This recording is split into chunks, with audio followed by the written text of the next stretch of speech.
Yesterday was French populists getting crushed. Today it is Britain. Today is a sad day if you're British, as the communist-adjacent Labour Party pulled off a, quote, thumping election victory, shutting out the right altogether and taking an overwhelming two-thirds of seats, despite winning just 34% of the vote. In fact, it was the worst result for Conservatives, Tories, since 1832.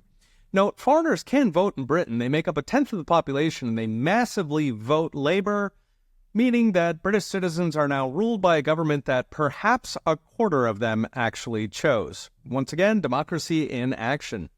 Labour is already promising radically higher spending, higher taxes, and of course all the green and diversity mandates their Marx-addled minds can dream up. Interestingly enough, Labour's vote share actually fell since the last election in 2019, which they lost. So why did they get a 200-year victory? Simple, the right split the vote, as establishment Tories ignored their voters and went along with left-wing globalism light.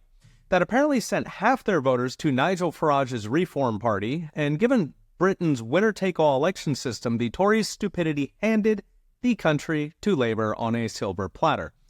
Now, this kind of ideological insurgency is probably something we'll be seeing a lot in the next couple of years. In fact, we're seeing it in France and Germany as we speak, but it's especially important in countries with first-past-the-post elections, including not just Britain, but France, where populists just got locked out, Canada, and America.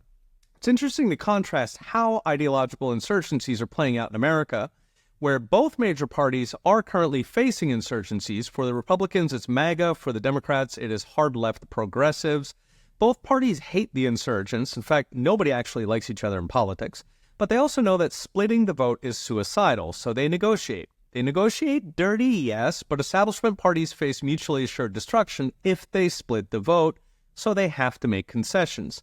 The British Tories, in contrast, have displayed breathtaking stupidity, locking out Reform voters altogether, who apparently made up 40% of their potential voters, instead doubling down on the uniparty garbage that alienated those voters in the first place. So after 14 years in power, Conservatives did nothing about illegal immigration. They slow-walked Brexit. They actually installed a police state for speech and conservative protest, and they doubled down on green energy, government spending, celebrating pride, and, of course, pointless wars.